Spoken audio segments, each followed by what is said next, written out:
Check out Seneca, come take a look around. From library stories to Main Street sounds, neighbors and news where voices connect. Check out Seneca, what's coming up next? Hello. Hello. Hey, how's it going? Hey, welcome back to Check Out Seneca. I'm Kate Haney, Director of Seneca Free Library, and with me today is Kylie Bergstrom, the Executive Director of the Seneca Area Chamber in Downtown Impact. I am Chad Jones, Assistant Librarian to Seneca Free Library, and also the resident expert on the Pony Express. Yes, Chad is our resident expert on the Pony Express. And actually, but real quick, I have to say, we're all three back together again. It's just so exciting. Nobody's dying. Nobody's sick. We're all here. We're happy to be here recording this. So it's going to be a good day. And only So why are we talking about the Pony Express today? What's up? That's actually a really good question. So kind of some exciting news. So on April 7th, which if you're listening to this podcast, the day it comes out was yesterday, the Pony Express Historic Byway was officially declared as a historic byway in the state of Kansas. Awesome. Now, is this like across 36, or is this like the actual Pony Express route? So we followed the route as closely as we could. So the state byway program has a few stipulations that it has to be on paved roads. That makes sense. Okay. So we stick fairly close to the original route, but obviously there's a few places where it's kind of like off and up on some gravel roads, so we don't stick to that. But it's Highway 36 until after Troy, and then it goes south on Highway 7, and then comes back to the west on Highway 20 through Horton, and then it takes 75 back up north, and then it's 36 all the way out until you turn to go north to Hanover. Which does sound a lot like the trails that they ride on the re-rides too. So. Yeah, it's pretty close. There's a few, especially by like between Seneca and Marysville, there's a few up north that are kind of off the beaten path. Mm-hmm. So we obviously don't get up towards those, but it's pretty close. So that's really cool. Yeah, our committee that has been working on this we've been working on this for 3 years. So it's been a little bit of a labor of love. Right. Yeah. But so our committee has discussed that we want to put out some information about, like, if you're on the byway but you dare to do dirt, like, you can get off the highways and go see these other markers, because there's a couple of them that have markers. A lot of them do. Now, those markers might be attached to a fence post. Right. Because most of the structures are no longer there. I can't remember which one was just log chain. I think there was still a house that had the marker on the front porch. Oh, I worked for the... Yeah, Chad. Why do you know so much about the Pony Express? So before I came to the library, and actually a little bit before that, I was actually the docent of the Seneca Pony Express Museum on Main Street here. So for 4 years, I was actually telling these stories and actually collecting information and whatnot, and learned a great deal about the Pony Express and the history that's involved with it. So I made Chad revisit some of his past knowledge, because I had this idea that since this kind of new exciting thing just happened and I was on the committee for it, I was like, hey, we should talk about it on the pod. And I was also trying to remember, because it's been 2-3 years since I was doing that position. I'm like, oh man, what do I remember? Nothing. And fortunately, I can always go back and revisit that information, and then it just kind of kicks in. But fortunately, as much information as I have, the person who took my place, Carol Winkler, is above and beyond. Like, she's gone even further into digging into the history and whatnot. So if you get an opportunity this next museum season, make sure you go to the Pony Express Museum, visit the folks there, and they can tell you even more than we can here. Real quick, I'll get into a little details about the byway thing. Byways, Kansas Tourism, and KDOT have this partnership for the byway system in Kansas. And there are now, I believe we are now the 13th byway that just has been named, but we are the first one since 2018 that's been named. So it's been a little bit since there's been a new byway. So this is kind of exciting. We had a big announcement at the Hollenberg station outside of Hanover, which is a state historic site and is an original structure from the Pony Express. And probably one of the most complete, if I remember. I think you are correct, and it's in its original location. Mm-hmm. But it's a cool area. So there are 3 museums in Kansas for the Pony Express that are along this route, and there's Seneca, Marysville, and the Hollenberg station, which is just outside of Hanover. So there's lots of ways you can learn about the Pony Express. And for those of you who are not local, you might be wondering, why are we talking about the Pony Express? Why are we so excited about it? And why does Seneca have a Pony Express museum? Well, there is a reason why, Chad, and that is because... No, so the interesting thing, Seneca and Marysville in Hollenberg, as have been mentioned, are all parts on the Pony Express actual trail. The Pony Express was set up on a system of relays, both horses and riders. The relays were set up every 10 to 15 miles. The home stations where the riders would actually switch were anywhere between 50 and 75 miles apart. Seneca was actually the first home station coming in from St. Joe. So whoever was delivering, starting off in St. Joe, would ride all that distance, and it's not a straight line, as Kate was looking at the map, would ride that entire distance, switching horses every 15 miles at the relay stations, and they wouldn't get an actual break until they got to Seneca, basically tagged the next rider to go on, and the next rider would go to Rock Creek Station, which is up in Nebraska, past Hollenberg, again, like 50, 75 miles, depending on the territories. The place that they actually stayed here in town is no longer there. It was the Smith Hotel, and originally it was constructed actually in that same area, 4th and Main. And actually there's still a big red boulder in that corner, and that's where the Smith Hotel was built. The museum that currently exists is actually in the building catty corner from that location. It's really funny, there's actually a picture of the museum's location that we had looked at, because that was when they had the farm implement thing. Mm-hmm. And if you actually pay attention to it and like when the picture was taken, it would have been from like the upstairs or roof of the Smith Hotel. So it's just kind of an interesting connection there. But for those of you who aren't familiar with the Pony Express itself, the Pony Express was a mail delivery service that ran from 1860 to 1861. It was fairly short-lived. It was only 18 months. Mm-hmm. But it was mail delivery from starting in St. Joe, Missouri, and ran to Sacramento, California. The route took 10 days to run, which was down from 30 days for a regular carriage delivery. So right, so really, really efficient and really fast for those days. Mm-hmm. It's kind of crazy to think about now that like we could probably all leave Seneca right now and be in Sacramento by like nightfall. Yeah, and just crazy how the times they are changing. Yes, it's crazy to think that was someone's job. And you got on a horse and you rode for 15 miles. And you got on another horse. You rode for another 15 or so miles to get to this station to pass off a bag of telegraphs to someone else. I mean, I think it's like, I don't know, there's a part of me that I really think part of the reason the history of the Pony Express is so interesting is like it just shows this like desperate need of humans to connect. Like, well, and especially at that time, because the time that we're talking about, 1860 to 1861 is when it was running. 1860 is right about the time that the rumblings in the South were really taking off. The Civil War was just about to start, and you had that tied in with the gold rush that had started people moving west. And the big push was to keep the Western territories in with the Union if a split should happen, which it did.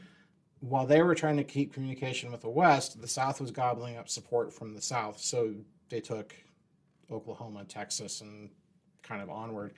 But it just happened to stop about California, where they were getting their information because of systems like this. So it's just kind of really interesting to see that. The interesting side note, the fastest delivery that was ever done was actually tied to this issue. Was 8 days and just a few hours over that. And they were delivering the inauguration speech for President Lincoln. Oh, wow. I did not know that. Yeah. That's really fascinating. Interesting. Yeah. Which 5 months later then started the Civil War. So, it had an important part. Yeah, that's really interesting. And we think it's like the most inefficient thing you could do is put some guy on a horse and strap a bag around his shoulder and send him off on a ride. But at the time, it really was the fastest, most efficient way to get information from point A to point B. Well, and also, like, you think about, I mean, granted, the 1860s, everything, you were an adult far sooner than when you were an adult in our current times. But, like, they were wanting, 14, 15, 16-year-olds? Like, that was, like, the ideal age? 16, 18. Because they were 16 also, to 18. yeah. The main factor being there was, and if you see the posters, it's specifically looking for young, wiry, preference preferred, all that stuff.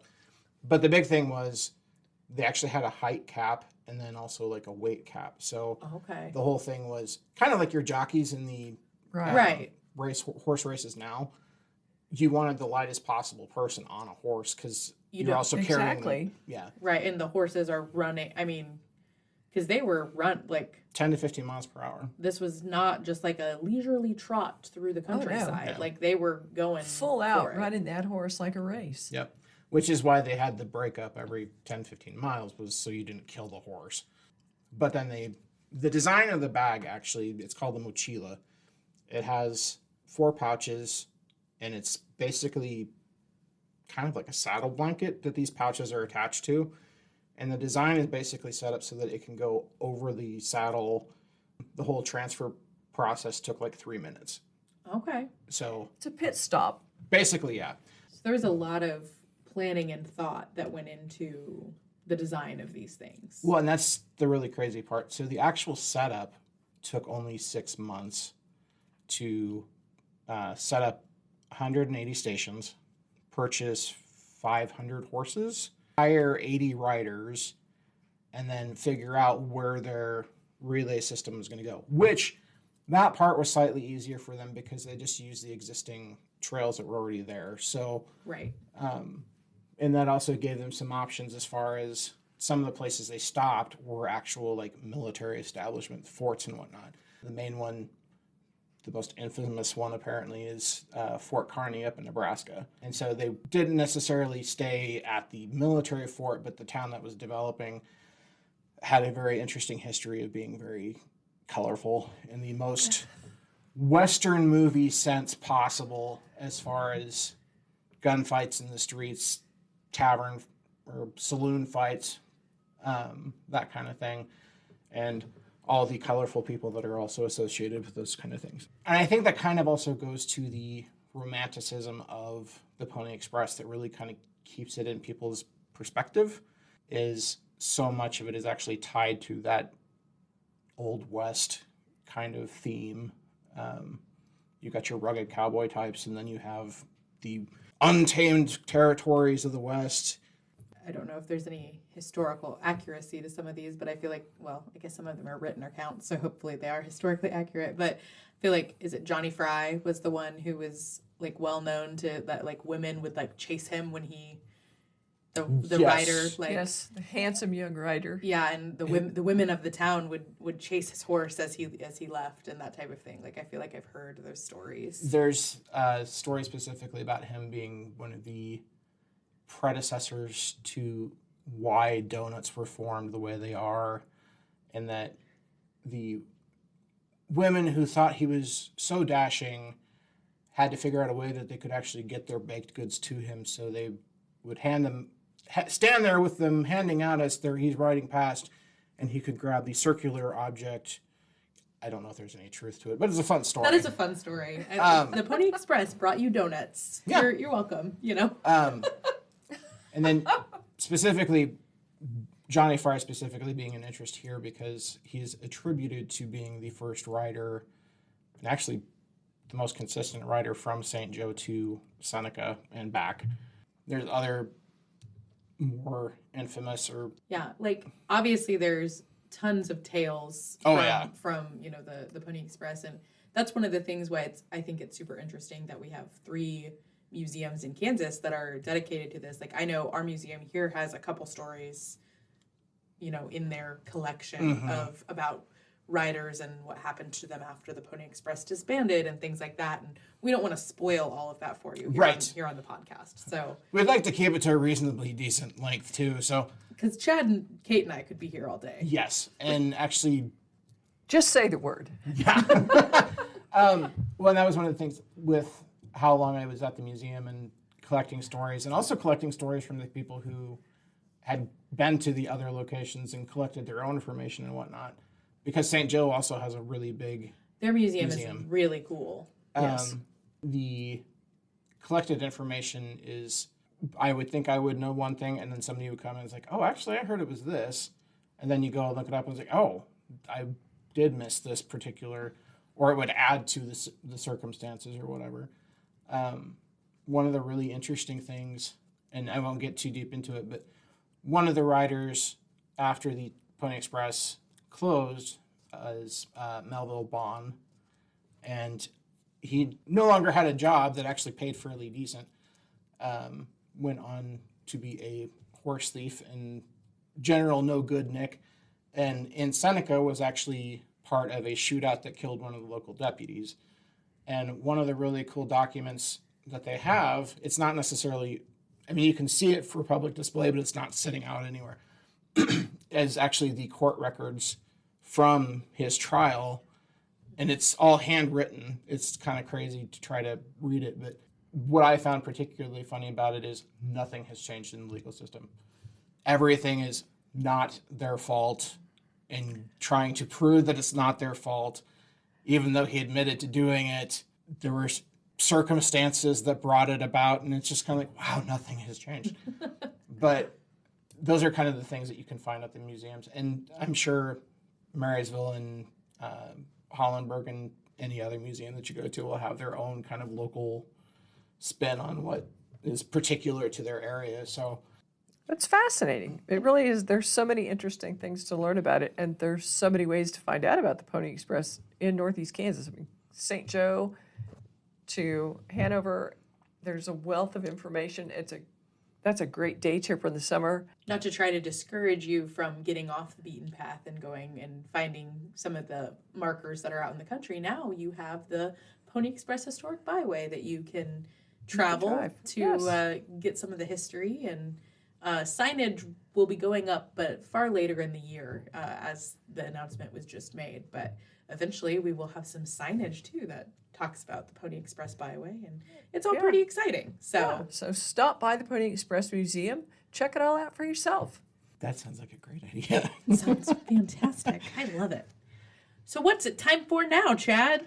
I believe we are now moving into the don't miss list, Dun, da, da, da. Dun, dun, dun.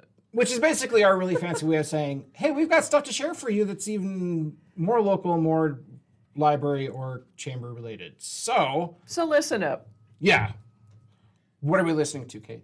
What are we listening to? Well, hey, here's a couple things you don't want to miss. April 11th, the Hometown Expo. Kylie, give us the deets. So the Hometown Expo is happening at Castle Hall, which is located at 601 Castle Street, just off of Main. It is a brand new thing that we're trying for the first time. We're going to have informational booths about different programs, businesses, ways you can get involved here in Seneca. It's going to be from 10 to 1 on Saturday, April 11th. Come check it out. Also happening downtown that same day is the Seneca Shop and Stroll, which is just kind of an excuse for you to get out and shop and stroll Seneca. Some of the businesses are going to have sales or special in-store events or things like that, but check out comeseeseneca.com to get all the info. And it's time for you kids to get your ducks in a row, because we have Ducky Bingo in April at the library. So pick up your bingo card, and you choose which genres you want to read. But you get 5 in a row, and turn your card in. You get a little prize, and your bingo card will be entered into the grand prize. So get your ducks in a row, kids. Get quacking on it. That sounds That's right, get quacking. That sounds ducky. Sam should be Ducky with us. We'll work on that. Yeah. All right. Well, that's the rapid fire don't miss list, and hope you learned something today on Check Out Seneca. Thank you for joining us. It's always a pleasure to speak with you and give you information, because that's what we're here for. So Thanks for listening. thank you. Bye. Bye.